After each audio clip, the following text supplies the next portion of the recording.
ഇപ്പം ഈ പാടത്ത് നെൽകൃഷി ചെയ്ത പാടാണ്, പക്ഷേ വെള്ളം അതിശക്തമായിട്ട് വന്നു. അപ്പോൾ ഇതിൻ്റെ സെൻറ്ററിൽ നിന്ന് കഴിക്കുമ്പോഴുള്ളൊരു വൈബ് ഉണ്ടല്ലോ, അതേപോലുള്ള അലർച്ച ഈ വീഡിയോയിൽ ഉണ്ടാകില്ല എന്ന് ഞാൻ തുടക്കത്തിൽ പറയുന്നു. പറിക്കുക കഴുകുക, പറിക്കുക കഴുകുക, പറിക്കുക കഴുകുക. നിലത്ത് പഴത്തെ കൃഷി കൊണ്ട് കണ്ടിന്യൂസ് മഴ ദോഷം തന്നെയാണ്. അതേപോലുള്ള അലർച്ച ഈ വീഡിയോയിൽ ഉണ്ടാകില്ല എന്ന് ഞാൻ തുടക്കത്തിൽ പറയുന്നു. അപ്പോൾ ഇന്നിപ്പോൾ നിൽക്കുന്ന ഒരു 3 ഏക്കർ കൃഷിയിടത്തിലാണ്. ഇവിടെ ഉണ്ട് ഇപ്പം ഫുള്ള് ചീരയാണ് ഇവിടെ നട്ടിരിക്കുന്നത്. ഇവിടെയൊക്കെ ചീര വിളവെടുക്കാൻ തുടങ്ങിയ സ്ഥിതിയാണ്. അപ്പോഴാണ് ശക്തമായൊരു മഴയിലേക്ക് വന്നത്. അപ്പോൾ ഇവിടെ ചീര മാത്രമല്ല നട്ടിരിക്കുന്നത് കേട്ടോ. ഇപ്പോൾ ഈ ഏരിയയിലാണെങ്കിൽ വെണ്ട നമ്മൾ നട്ടിട്ടുണ്ട്. അവിടെ പയർ, മത്തൻ, കുമ്പളം, മുളക് എല്ലാത്തിനും കൂടെ പ്രാധാന്യം കൊടുത്ത ഒരു തോട്ടാണ്. ആ ഏരിയയിൽ ഫുള്ള് നമ്മൾ പച്ചച്ചീരയാണ് നട്ടിരിക്കുന്നത്. അപ്പോൾ കഴിഞ്ഞ ഒരു 3 ആഴ്ച മുമ്പാണ് നമ്മളിവിടെ പ്ലാന്റ് ചെയ്തത്. അപ്പോൾ പ്ലാന്റ് ചെയ്യുന്ന സമയത്തും ശക്തമായ മഴ ജൂൺ മാസത്തിൽ തന്നെ പെയ്തിട്ടുണ്ടായിരുന്നു. അപ്പോൾ അതൊക്കെ നമ്മൾ കവർ ചെയ്ത് പോയതൊക്കെ നമ്മൾ റീപ്ലാന്റ് ചെയ്ത് വീണ്ടും ശക്തമായൊരു മഴ വന്ന് എത്തിയിരിക്കുകയാണ്. അപ്പോൾ നമ്മൾ എല്ലാ വർഷവും ചെയ്യുമ്പോൾ കഴിഞ്ഞ വർഷത്തെ ഒരു രീതി വെച്ചാണ്, കഴിഞ്ഞ വർഷം കാലാവസ്ഥ അനുസരിച്ചാണ് നമ്മൾ ഇത്തവണ നടന്നത്. പക്ഷേ കാലാവസ്ഥ എപ്പോഴും മാറി നമുക്ക് പണി തന്നിട്ടിരിക്കുന്ന അവസ്ഥയാണുള്ളത്. ഞാനൊക്കെ കുട്ടിക്കാലത്ത് പഠിച്ചിരുന്ന സമയത്താണ് ജൂൺ 5-ന് നമ്മൾ കൃത്യമായിട്ടുള്ള മഴ പെയ്യും, ശക്തമായ മഴയായിരിക്കും. പക്ഷേ അത് ഇത്തവണ ജൂണിൽ ഇതുപോലെ ഏറ്റവും കൂടുതൽ മഴ കിട്ടിയാണ്. ഈ തൊട്ടടുത്ത വർഷങ്ങളൊക്കെ വെച്ച് നോക്കുമ്പോൾ ഏറ്റവും കൂടുതൽ മഴ കിട്ടിയ ജൂൺ മാസമാണ് കടന്നുപോയത്. അതുകൊണ്ട് തന്നെ നമുക്ക് കൃഷിയിൽ അത്യാവശ്യം നഷ്ടം വന്നിരിക്കുകയാണ്. ഈ ഒരു മഴ കൊണ്ട് എങ്ങനെയായാലും ഒരു 1 ലക്ഷം രൂപയ്ക്ക് മേളിൽ നഷ്ടമാണ് വിവിധ കൃഷിയിടങ്ങളിൽ ഉണ്ടായിരിക്കുന്നത്. ഈ പ്ലോട്ടിൽ പകുതിയോളം സ്ഥലത്താണ് വെള്ളം കയറിക്കുന്നത്. ഈ പ്ലോട്ടിലാണെങ്കിൽ സേഫാണ്. അവിടുത്തെ ചീര വളർച്ച നോക്കിക്കഴിഞ്ഞാൽ അറിയാം. കണ്ടത് അവിടെയൊക്കെ ചീര വളർന്നിട്ടില്ല, കാരണം ഒരുപാട് മഴ വീണിട്ട് മരച്ചു പോയി. കണ്ടോ ഇപ്പം അല്ലാത്ത സ്ഥലത്ത് നമുക്ക് കണ്ടോ ഇവിടെ നോക്കിയാൽ പയർ നന്നായിട്ട് ആയി തുടങ്ങിയിരിക്കുകയാണ്. ചീര നല്ല ഹൈറ്റിലേക്ക് വന്നു. അപ്പോൾ ഇടവിലായിട്ട് നമ്മളിവിടെ ഒരു ബന്ധിയും നമ്മൾ സൈഡ് പാട് കീഴനീരത്തിൻ്റെ ഭാഗമായിട്ട് വെച്ച് കൊടുത്തിട്ടുണ്ട്. അപ്പോൾ എല്ലാവരും ഓർക്കും എന്തിനാണ് ഇത്ര റിസ്ക് സ്ഥലത്ത് കൃഷി ചെയ്യുന്നത്. കേരളത്തിലെ ആലപ്പുഴയിൽ ഇത്രയുള്ള ഏറ്റവും നല്ല സേഫായിട്ടുള്ള സ്ഥലങ്ങൾ കുറവാണ്. പിന്നെ ഒരു ആവറേജ് സേഫ് എന്നുള്ള സ്ഥലത്ത് നോക്കിയാണ് നമ്മൾ പ്രധാനമായിട്ടും കൃഷി പോകുന്നത്. അപ്പോൾ നമുക്ക് കണക്കൂട്ടിൽ തെറ്റി മഴ വീണെങ്കിൽ വെള്ളത്തിലേക്ക് പോവുകയും ചെയ്യുന്നൊരു സാഹചര്യമാണ് നിലവിൽ ഉള്ളത്.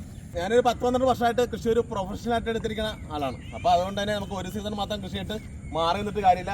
അതുമാത്രമല്ല 13ഓളം ചേച്ചിമാരാണ് നമ്മളെ ആശ്രയിച്ച് മാത്രം നിൽക്കുന്നത്. അപ്പോൾ അവരുടെ ഉപജീവനം കഴിയണം, എനിക്ക് നന്നായിട്ട് പോകണം, എനിക്ക് കാശ് മാത്രം രീതി കൃഷി ചെയ്യാൻ പറ്റണം, അപ്പോൾ ആയിരിക്കണം. അപ്പോൾ നട്ട് പോയി കഴിഞ്ഞാൽ നമ്മൾ ചെയ്യുന്ന വെച്ചാൽ കുറച്ചുകൂടെ എഫേർട്ട് ഇട്ടുകൊണ്ട് നമുക്ക് കൂടുതൽ കുറച്ചുകൂടെ നട്ടതാ പോയി കഴിഞ്ഞാൽ കൂടുതൽ എഫേർട്ട് ഇട്ടുകൊണ്ട് പെട്ടെന്ന് തന്നെ എത്ര പെട്ടെന്ന് റീപ്ലാന്റ് ചെയ്യുക എന്നുള്ളതാണ്. അപ്പോൾ നമുക്ക് പോയ നഷ്ടങ്ങൾ അടുത്ത കൃഷിയോടെ പരിഹരിക്കാൻ പറ്റും. അതുപോലെ മഴക്കാലത്ത്, അതായത് ജൂൺ കഴിഞ്ഞുള്ള സമയത്ത് വെച്ചാൽ കേരളത്തിലാണെങ്കിലും ഓഫ് സീസണാണ്. അപ്പോൾ ഒരു ഗുണമെന്ന് വെച്ചാൽ എല്ലാത്തിനും ഒരു ആവറേജിന് മേഖലയിൽ വില കിട്ടും. ഇവിടെ പ്രധാനമായിട്ട് സീസൺ വരുന്നത് ജനുവരി, ഫെബ്രുവരി, മാർച്ച് മാസങ്ങളിലാണ് കൂടുതൽ നല്ല സീസൺ വരുന്നത്, പാടത്തൊക്കെ പറ്റിയുള്ള സീസൺ വരുന്നത് അങ്ങനെയാണ്. അപ്പോൾ അതുകൊണ്ട് തന്നെ കൃഷി ചെയ്ത് നന്നായിട്ട് ക്ലൈമറ്റ് അനുകൂലമാണെങ്കിൽ ലാഭം കിട്ടാനുള്ള സാധ്യത വളരെ കൂടുതലാണ്. അതുകൊണ്ടാണ് ഈ സമയത്ത് റിസ്ക് എടുത്താലും കൃഷിയിലേക്ക് പോകുന്നത്.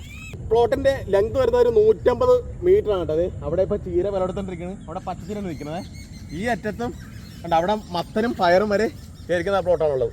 അപ്പോൾ ചീര ഇവിടെ ഏറ്റവും കുറഞ്ഞൊരു 1 ലക്ഷം രൂപയുടെ അടുത്ത ചീര കിട്ടും. പക്ഷേ നമുക്ക് നന്നായിട്ടാണെങ്കിൽ ഒരു 1.5 ലക്ഷം രൂപയെങ്കിലും കവർ ചെയ്യേണ്ടതായിരുന്നു. ആര്യതിക്കുള്ള ഒരു സാധ്യതയുള്ളത്. അതല്ല കുറച്ച് വെണ്ടയൊക്കെ കയറിട്ട് പോവുകയും ചെയ്തു. അതല്ല ഒരു കുഴപ്പമൊന്നും ചെയ്യും. ഒരു പ്ലോട്ടിൽ തന്നെ കുറച്ച് ഏരിയയിൽ നമുക്ക് ഒരു പ്ലോട്ടിൽ തന്നെ കുറച്ച് ഏരിയ പോയി കഴിഞ്ഞാൽ ഉണ്ടല്ലോ, ആ പ്ലോട്ടിൻ്റെ ഒരു ഭംഗിയും പോകും അല്ലേ. അപ്പോൾ അങ്ങനത്തെ ഒരു വിഷയം കൂടെ അതിനകത്തുണ്ട്. മൊത്തത്തിൽ ഈ പ്ലോട്ടിൽ ഡൗൺ ആവുകയും ഇപ്പോൾ ഈ കൃഷി എങ്ങനെയാണ് മുതൽ പിടിച്ചെടുക്കാൻ പറ്റുകയാണെങ്കിൽ ഭാഗ്യം കൂട്ടേക്കണം. പാത്തി കവർ ചെയ്തതേ വെള്ളം ഒഴുകിക്കൊണ്ടിരിക്കണം, താൻ സ്ഥലത്തിൻ്റെ ഒഴുകി മാറും. ഈ പ്ലോട്ടിലെ വെള്ളം കംപ്ലീറ്റ് ഒഴുകി പോകുന്ന മാർഗം ഈ തോട് വഴിയാണ്. അപ്പോൾ തോടിൻ്റെ ഒഴുക്ക് നിശ്ചലമായ ഒന്നുള്ളതാണ്. ഇപ്പോൾ ഇവിടെ കടലുമായിട്ട് നോക്കുകയാണെങ്കിൽ ഒരു 3-4 കിലോമീറ്റർ ഡിഫറൻസ് ആണ് ഉള്ളത്. അർത്തിങ്കൽ കടലുമായിട്ട് ബന്ധപ്പെട്ട് കായലോട്ട് ബന്ധപ്പെട്ടാണെങ്കിൽ ഒരു 7-8 കിലോമീറ്റർ ഡിസ്റ്റൻസ് ഉണ്ട്. അപ്പോൾ കടൽ കൃത്യമായിട്ട് വെള്ളം എടുക്കാത്ത സാഹചര്യത്തിൽ ഇവിടെ വെള്ളപ്പൊക്കാനുള്ള സാധ്യതയും കൂടുതലാണ്. കാരണം ഇടക്കമുള്ള സമയത്ത് മാത്രമേ കടലിലേക്ക് വെള്ളം ഒഴുക്കി വിടാനുള്ള സാഹചര്യം ഉള്ളൂ. ഇപ്പോൾ കയറ്റ സമയത്താണെങ്കിൽ വെള്ളം റിട്ടേൺ കയറും. അപ്പോൾ അങ്ങനത്തെ ഒരു പ്രതിസന്ധി ഈ പ്രദേശങ്ങളുണ്ട്. ശക്തമായ മഴ പെയ്തും ഷീറ്റായിട്ടിരിക്കുകയാണെന്നേ ചുവപ്പിന് കാര്യമായ വിഷയങ്ങളില്ല. പക്ഷേ ആ പച്ച ഇത്തവണ അത്യാവശ്യം ചതിച്ചിരിക്കേണ്ടത്. പച്ചയിൽ ഇലക്കേടുകൾ വളരെ കൂടുതലാണ്. നോക്കിക്കഴിഞ്ഞാൽ അറിയാം, ഇത് കണ്ടത് ഭയങ്കരമായിട്ട്. അപ്പോൾ അങ്ങനെയുള്ള ഇലകൾ കിള്ളിയതിന് ശേഷമാണ് നമ്മൾ പ്രധാനമായിട്ടും മാർക്കറ്റിലേക്ക് എത്തിക്കുന്നത് കേട്ടോ. ഇങ്ങനെയുള്ള ആരെങ്കിലും മേടിക്കാരും. ഈ ഏരിയയിൽ ഫുള്ള് മുളകാണ് നട്ടിരിക്കുന്നത് കേട്ടോ.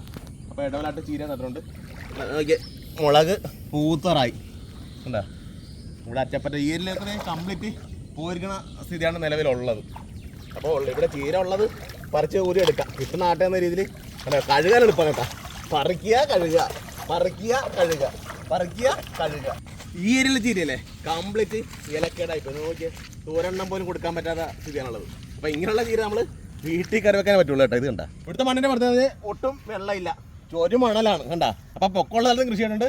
ഈ പ്ലോട്ടിന് അറ്റത്തില്ലേ ഒരു 20 സെൻറ്റ് സ്ഥലത്ത് വെള്ളമുണ്ട്. അതിനിപ്പോൾ കാണിച്ചു തരാവേ. ഈ പ്ലോട്ടിൽ ഇപ്പോൾ കുക്കുംബർ അവിടെ വിളവെടുത്തോണ്ടിരിക്കണേ.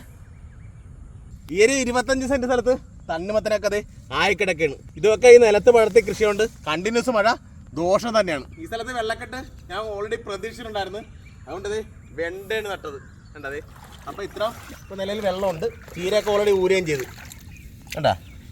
അപ്പം നിലവിൽ വെണ്ട വെള്ളത്തിലൊക്കെ അത്യാവശ്യം കവർ ചെയ്ത് പോകുന്ന സ്ഥിതിയാണുള്ളത്. ഇവിടെ രക്ഷപ്പെടുമായിരിക്കട്ടെ. എന്നാലും ചെറിയൊരു മരപ്പ് ചെടിക്കുണ്ടാകും. അപ്പോൾ ഇപ്പോഴത്തെ കാലത്ത് ഇൻഷുറൻസ് വളരെ പ്രധാനപ്പെട്ടതാണ്. കാരണം അമിതമായ നഷ്ടസാധ്യതകളൊക്കെ ലഘൂകരിക്കാനായിട്ട് പറ്റും. എല്ലാവരും ഇൻഷുറൻസിലെ അംഗമായിട്ട് വേണം കാർഷിക മേഖലയിൽ ഇടപെടാൻ, പ്രത്യേകിച്ച് വ്യാവസായ അടിസ്ഥാനത്തിൽ കൃഷി ചെയ്യുന്നവർ. ഇപ്പം ഈ പാടത്ത് നെൽകൃഷി ചെയ്ത പാടാണ്, പക്ഷേ വെള്ളം അതിശക്തമായിട്ട് വന്നു. അപ്പോൾ ഇതിൻ്റെ സെൻറ്ററിൽ നിന്ന് കഴിക്കുമ്പോൾ ഉള്ളൊരു വൈബുണ്ടല്ലോ, പറഞ്ഞറിയിക്കാൻ പറ്റാത്തതാണ്. നല്ല കപ്പയും നല്ല അച്ചാറും കുത്തരിക്കഞ്ഞി പൊള്ളി വൈബാണ്.